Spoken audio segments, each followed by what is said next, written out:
Welcome back to my channel. So আজকে বানাচ্ছি দই পটল। তো তার জন্য এখানে আমি পটলগুলো জাস্ট এভাবে কেটে নিয়েছি। এটা একটু বেশি কেটে গেছে, যাই হোক, মানে জাস্ট একটু চিড়ে নিয়েছি মাঝখান থেকে। এটা অ্যাকচুয়ালি পেকে যাচ্ছিলো বলে এরকম একটু ভেঙে চুড়ে গেছে। তো এটার মধ্যে এবার নুন আর হলুদ গুঁড়ো একটু মাখিয়ে নিয়ে ভেজে নেব। অল্প একটু হলুদ দিয়ে দেবো আর তার সাথে একটু অল্প লবণ।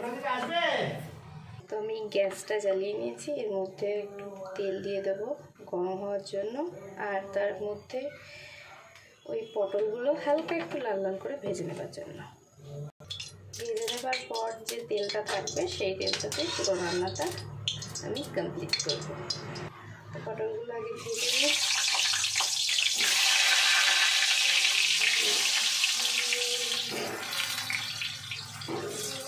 বেশি ভাজবো না, খুব সামান্য। তো পটলটা ভাজতে দিতে, তো পটলটা ভাজা হতে হতে আমি আমার মশলাটা আগে রেডি করে নিই। ওদিকে তো ওদিকে তাকিয়ে বসে আছে, বোঝা গেল?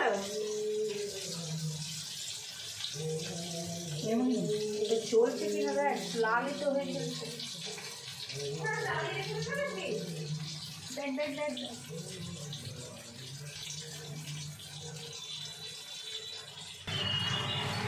লাস্ট 1 চামচ কাশ্মীরি লঙ্কার গুঁড়ো। তাহলে এটার মধ্যে দিলে, আই থিঙ্ক তখন ভিডিওটা মানে একেবারে ঝাপসা আসছিলো, তার একটা দেখিয়ে দিচ্ছি। এটার মধ্যে দিয়েছি লঙ্কা গুঁড়ো, কাশ্মীরি লঙ্কার গুঁড়ো, ধনে গুঁড়ো 1 চামচ, জিরে গুঁড়ো 1 চামচ আর হলুদ 1/2 চামচ মতো।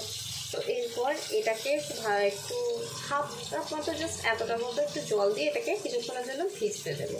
ততক্ষণে আমার পটল ভাজাটাও হয়ে যাবে, তো ওটাও তুলে দেবো। পটল ভাজাগুলো মোটামুটি সব হয়ে গেছে, এই যে সব লাল লাল করে ভেজে নিয়েছি। এরপর কড়াইয়ে গরম মশলা সব গোটা এগুলো দিয়ে দেবো।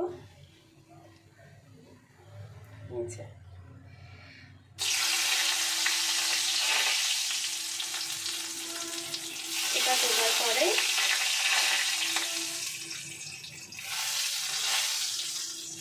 যে মশলাটা জল দিয়ে রেখেছিলাম ফেটিয়ে, এটা দিয়ে দেবো।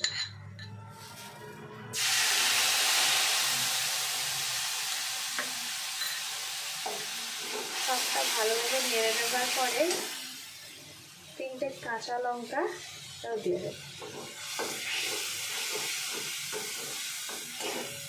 আর তার সাথে একটু আদা পেস্ট এটাও দিয়ে দেবো।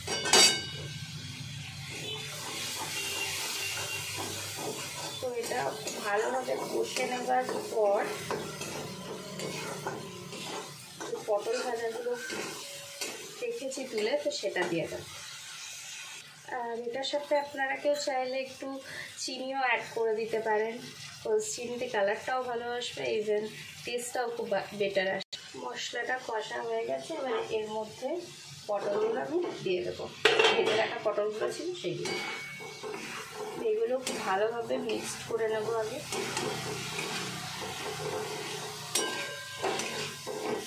মোটামুটি 1 থেকে 2 মিনিট মতো এটাকে একটু কষতে দেবো মশলাটার সাথে পটলটা।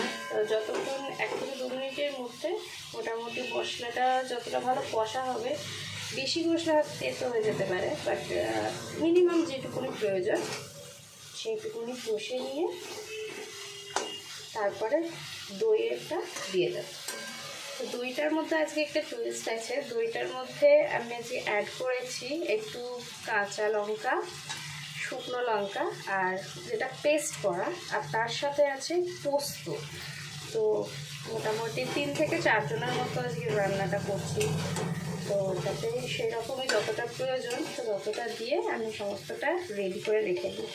আমি সেটা একটা দেখিয়ে দিচ্ছি, এই যে, যার জন্য দইয়ের কালারটা একটু রেড শেডের মতো হয়ে গেছে। এই পেটে রাখা আছে, তো এটা একটু কষতে থাকুন।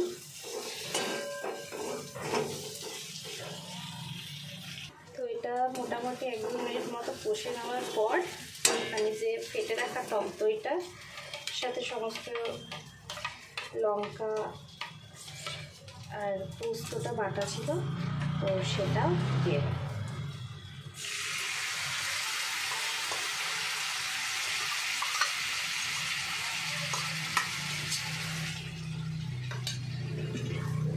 দিয়ে সবটা খুব ভালোভাবে মিক্স করে নিই।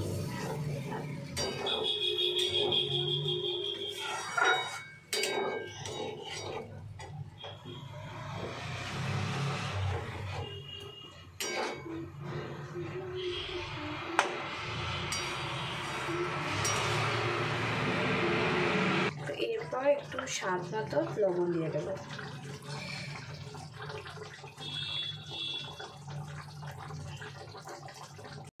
আর তার সাথে দিয়ে দেবো 1 চামচ চিনি, সেটাও স্বাদ মতো। তো এটা মোটামুটি হয়েই গেছে, রান্নাটা প্রায় হওয়ার কাছাকাছি। জাস্ট আর কিছুটা ফুটলে এটা নামিয়ে দেবো। দেন গরম গরম ভাতে সার্ভ করে বা রুটি পোলাও যার সাথে হোক, গরম ভাতের সাথে সব থেকে অ্যাকচুয়ালি ভালো লাগে এটা, বাট রুটির সাথে খাওয়া যেতে পারে। তো আপনাদের যেটা পছন্দ সেটা ট্রাই করে নেবেন। আর রেসিপিটা যদি ভালো লেগে থাকে তো আমার চ্যানেলটা সাবস্ক্রাইব করে দিন, শেয়ার করবেন, আর লাইক কমেন্ট তো করতে ভুলবেনই না। আর কমেন্ট করে তো একদম জানাবেন যে রেসিপিটা আপনাদের কেমন লেগেছে। আপনারাও বাড়িতে ট্রাই করতে পারেন চাইলে, যদি পছন্দ হয়।